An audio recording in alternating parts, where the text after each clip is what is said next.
Today's the 15th of October, and here is my wonderful 1998 Rover 620 GSI automatic.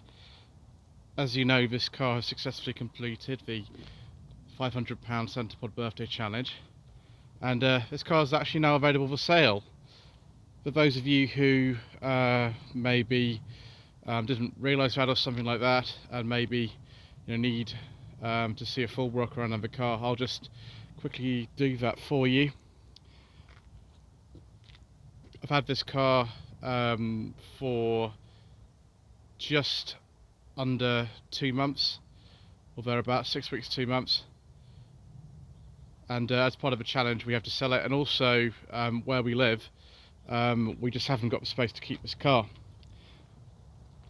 We live on a road where we've got 2 spaces on our driveway, and it's permit parking outside. We've got 1 permit for our car, but we've got 3 cars in the house already, so I have to store the car about a 5-minute walk away in an area where we don't have any permit parking, and yes, it just has to go. We've got no further use to it, although it's in probably better condition than actually when I bought it.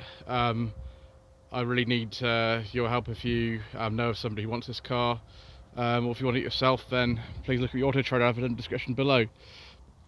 Let's start by looking at the rear. So if I unlock the boot, you see that springs up nicely. This car has had some kind of rear impact at some point in its life, and the boot lid doesn't quite fit as snugly as it should, but it doesn't leak or anything. There's the window regulator for the driver's window. I do have the motor as well for that. It's a little bit beyond me actually doing that kind of job, so I haven't done it. There's the full-size alloy spare in there with all the tools. Even got the warning triangle, and yeah, there's not a lot else to say in here. The driver's door latch I think has been replaced. That's the old one. And you can kind of see sort of there that there is a kind of a difference in the panel shut gap between those 2 sides. The race number's still on there. I should clean it off at some stage, shouldn't I? There's the sort of peeling paint on the back. The rear arch is just showing evidence of sort of bubbling on both sides, although that's the worst of the rust on the car. There's really nothing else to see, and the paint's a bit pitted on there, and you can see it is peeling. There's the other side there. Tyres are all pretty good. This is a nice Pirelli one. This one's just been replaced with a folder. I had that actually replaced for the challenge. That's got loads of nice grip on it. The car's got a few other kind of knocks, as you can see on it, like that. The bonnet doesn't really show up on camera very well, but it is a little bit kind of tired in terms of the paint work. It could do with a mop or something, I think. Another nice tyre on there, and a good last one. I don't know what a Kingstar tyre is, but there it is. It says decent tyre. There is a dent in this rear door. Again, it's quite difficult to show this on camera, but it is there. You can buy a new door for this car for around the £30 mark. Also, the electric aerial, that's stuck up. It doesn't need to go up and down, but whether you think that's a problem or not is kind of up to you, I suppose. The exhaust is good. That sounds fine. We'll fire the car up in a little bit, and you can hear it as well. Before I open the door, you'll notice I've got some duct tape on this mirror. That's because the mirror doesn't stay in position particularly well. It's not going to fall off or anything. I mean, it only moves back and forth, but the electric functionality is fine. It's just to keep it in place. If you sort of drive forward, and the mirror will move backwards, the spring inside it has gone. And someone in the Aldi car park very kindly did that for me. If I open up the car like this, the car did have remote central locking when it was new, but it doesn't anymore. It's a common problem on 90s Rovers. This seat belt's been a bit discoloured. I don't really know what's happened to it. There's also a tear in this bit and sort of a bit of wear there, but it's pretty comfortable actually. There is the mileage of the car. It's just over 84,500 miles. Take a seat inside. The dashboard and the doors, there's a little bit of cracking on this sort of fake wood. and that handle's a little bit delicate, but you know, it's an old car. The leather's very nice. I mean, it polishes up reasonably well. And there's the owner's manual and things. I don't think I have the original service book for this car anymore, unfortunately. I didn't come with it. There is the stereo. It's an aftermarket unit with an aux input.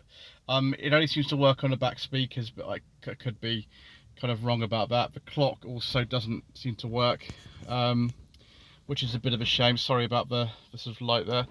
There's the transmission, electric window switches.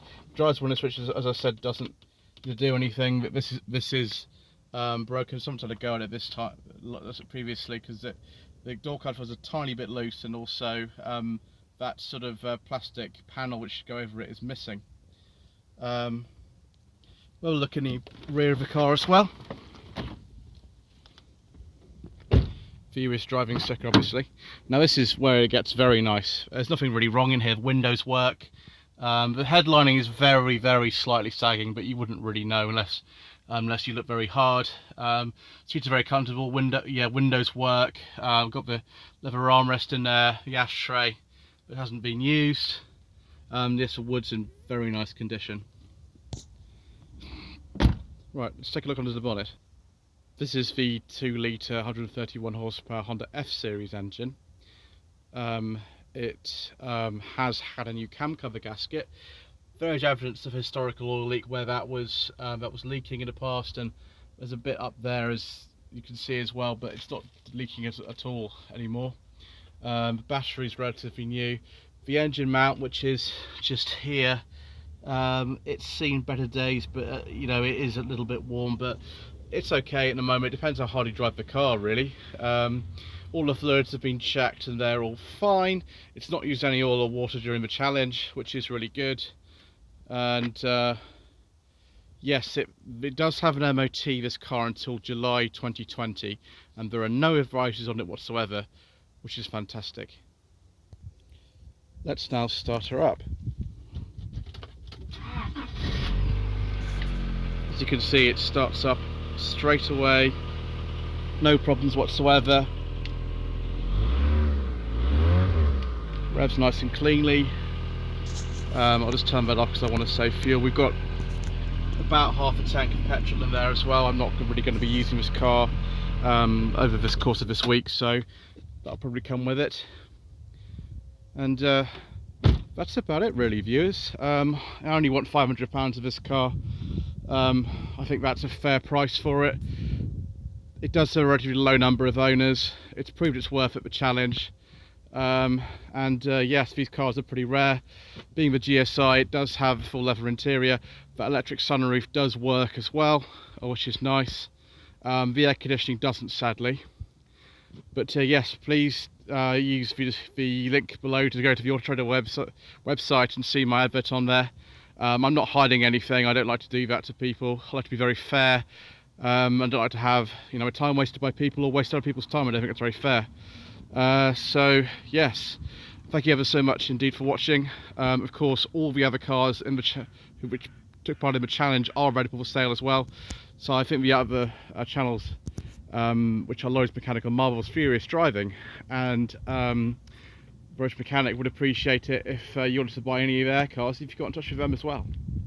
So thank you ever so much indeed once again for watching. I will be doing a video tomorrow on what 0 to 60 times and other things like that, or I should say quarter-mile times I achieved in this wonderful car on the drag strip of Santa Pod on Saturday. Thank you ever so much indeed for watching.